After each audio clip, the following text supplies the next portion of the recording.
अस्सलामु अलैकुम बिस्मिल्लाहिर्रहमानिर्रहीम नहमदु नसल्ली अला रसूलिल करीम। सूरह हज के 12 मरकज़ी मौज़ूआत में से हमारा 5वां मरकज़ी मौज़ू इंसान है। इसके 2 हिस्से हैं। पहले हिस्से के 5 ज़िमनी मौज़ूआत हैं, जिसमें से 5वां है शुक्र। जैसे हमने पहले देखा था, 2 ग्रोह हैं, ईमान और बेईमान, हक और बातिल, सच और झूठ। इस तरह इंसान के 2 रवैये हैं, शुक्र और नाशुक्री। अगर शुक्र नहीं तो नाशुक्री है। वो क्या है? नाशुक्री। अब शुक्र क्या है? इंसान को पता ही नहीं। अल्लाह ताला कुरान में फरमाते हैं कि इंसान को पता ही नहीं, अल्लाह की नेमतों का गिन ही नहीं सकता। पता ही नहीं कितनी नेमतें हैं, आपको मुझे अंदाजा ही नहीं जिस्म में कितनी नेमतें हैं। ये दिल कैसे काम करता है, गुर्दे क्या कुछ करते, जो कुछ करते हैं ये खुद बहुत लगे हुए हैं। ना मैंने कभी मांगे, ना कुछ के लिए मशीन लगाई, ना मोटर, ना कोई कुछ नहीं। तो ये शुक्र। अब अल्लाह ने यहाँ 36-37 में ये 3 नुकात हैं। अल्लाह ने यहाँ भी बात शुक्र की आ रही है कि अल्लाह ने बड़े जानवर तुम्हारे ज़ेरे फरमान कर दिए। तुम शुक्र करो, अल्लाह ताला का एहसान मानो। क्या करो? शुक्र मानो और अल्लाह ताला का एहसान मानो कि ये जानवर तुम्हारे ज़ेरे फरमान कर दिए। और तरीका शुक्र ये है कि अल्लाह ताला की बड़ाई को याद करो, और याद करो भी और याद रखो भी। तो ये इतनी सी बात है जो इस सूरत में आ रही है कि अल्लाह ने जो जानवर तुम्हारे ज़ेरे फरमा, नहीं तो ये घोड़ा कैसे इंसान के काबू आ सकता है, और ये बैल, जब कितने बड़े ये ऑस्ट्रेलियन बैल और ये कितने बड़े जानवर होते हैं, और ऊँट कितने होते हैं, कैसे इंसान उसको काबू कर लेता है। तो यहाँ पे 36 में आ रहा है, और कुर्बानी के ऊँट हमने तुम्हारे लिए शायरिल्लाह, अल्लाह की निशानियाँ मुकर्रर की हैं, तुम्हारे लिए उनमें भलाई है। बस अल्लाह का नाम लो ज़िबा के वक़्त उन पर कतार बाँध कर, और जब के पहलू के बल ज़मीन पर गिर जाएँ तो इनसे खुद भी खाओ और दूसरों को भी खिलाओ, और सवाल ना करने वालों को भी दो और सवाल करने वालों को भी दो। तो यहाँ तो पहली बात है कि यहाँ पे आ रही है कि अल्लाह ने के सवाफ कतार बनाकर, सुनो ये कतार के साथ, ताकि सफ से है सवाफ, साफ के जैसे मस्जिद में सफ़ें बनती है ना जमात के लिए, तो कतारें बन जाती हैं, तो कतार दर कतार।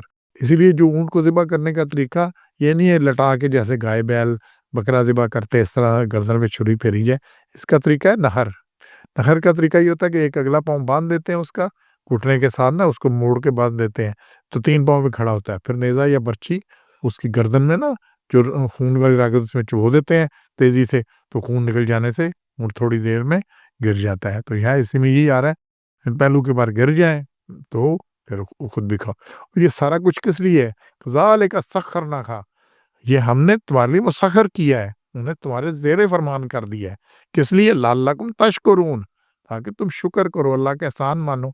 अगर ये जानवर तुम्हारे ताबे फरमान ना होते, तो इनकी जितनी ताकत थी, जितनी इनमें कुव्वत है, जो कुछ ये कर सकते हैं, तो क्या करते तुम? तो फिर इनसे सवारी भी करते हो, इनको ज़िबा करके गोश्त भी खाते हो, इनके बाकी भी फ़ायदा हासिल करते हो, ऊन से भी बड़ा कुछ कर जो कुछ है, तो क्या है? शुक्र करो, ये इतना कुछ है। और फिर इनकी हड्डियों से क्या कुछ बनता है, बाकी चीज़ें जो है गोश्त है, तो तशकुरून, ठीक है? ये अल्लाह ने कहा है 36 में क्या करो? शुक्र करो। शुक्र के एहसान मानो, अल्लाह का एहसान मानो कि अल्लाह ने किया है। और फिर अल्लाह ने अगली 37 में बात की है कि इसका गोश्त और खून अल्लाह को नहीं पहुँचता, बल्कि तुम्हारी परहेज़गारी पहुँचती है। तो हमने इन्हें तुम्हारे लिए मुसख्खर कर दिए इन जानवरों को, ताकि तुम अल्लाह की बड़ाई बयान से याद करो, अल्लाह को बड़ाई से याद करो। लितकब्बिरुल्लाह, तो तकब्बर अल्लाह के लिए है, अल्लाह को बड़ाई से, अल्लाहु अकबर। तो हम्द तस्बीह करते रहो, नमाज़ें पढ़ते रहो जो उसने हिदायत दी। और फिर बशिर मुहसिनीन, और बशारत किनको है? सिर्फ मुहसिनीन को, नेकी करने वालों को। तो यहाँ पे जो आ रहा है ना, खून और गोश्त नहीं पहुँचता और ये सारा कुछ है, तो मुशरिकीन जब कुर्बानी का जानवर ज़िबा करते, तो इसका गोश्त उस बुत के सामने रख देते और खून बुत के जिस्म पर मल देते। बुतों के सामने रखा गोश्त तो मुजावरों के काम आता, और वही बात बुतों से खून भी साफ कर देते और कहते ये कबूल कर लिया, तुम्हारा गोश्त भी खा गए हैं, बाकी भी कुछ खा गए हैं।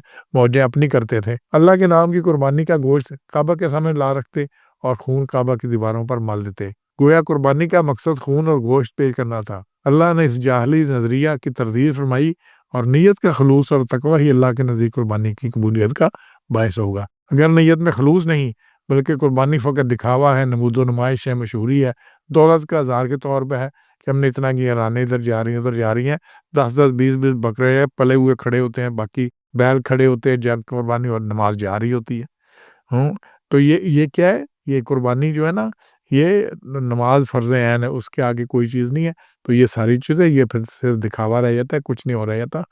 तो ऐसी लूली अंगड़ी नीयत के साथ मोटा ताज़ा और जानवर कुर्बान करना कुछ फ़ायदा ना देगा। तो अल्लाह ही, कि अल्लाह को गोश्त या ऊँट का खून नहीं पहुँचता, लेकिन क्या तुम्हारा तकवा, तो ये तकवा इख्तियार करना है। तो इसीलिए ये सारी बात यहाँ पे आ रही है।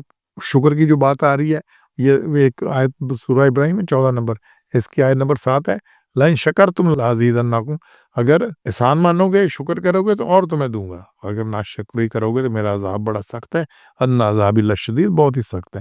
تو شکر سے اور ملتا ہے، شکر شکر شکر، نہ شکری نہیں کرنی۔ ہمارے رویے دیکھنے ہیں کہ ہر بات میں شکری۔ ہمارے پاس 20 سال 50 سال پہلے کیا تھا، میرا گھر کیسا تھا، میری گاڑی کیسی تھی، میری کنوینس کیا تھی، میں کیسے اسکول جاتا تھا، میرے بچے اب کیسے جاتے ہیں، کسی چیز میں مقابلہ اپنے والد صاحب سے اپنے بیٹوں کا یہ صرف ایک جنریشن کا کر لیں، دیکھیں کیا کچھ ہے۔ تو یہ سارا کچھ، تو شکر کرنے کے لیے بہت کچھ ہے، اور نہ شکرے کو کچھ نظر نہیں آتا۔ تو انشاءاللہ ہم نے، اور یہ آنکھوں کی بھی نہ شکری ہے کہ اسے نظر ہی کچھ نہیں آتا جس کا شکر کرے۔ سبحان ربک رب العزت عما یصفون وسلام علی المرسلین والحمد للہ رب العالمین۔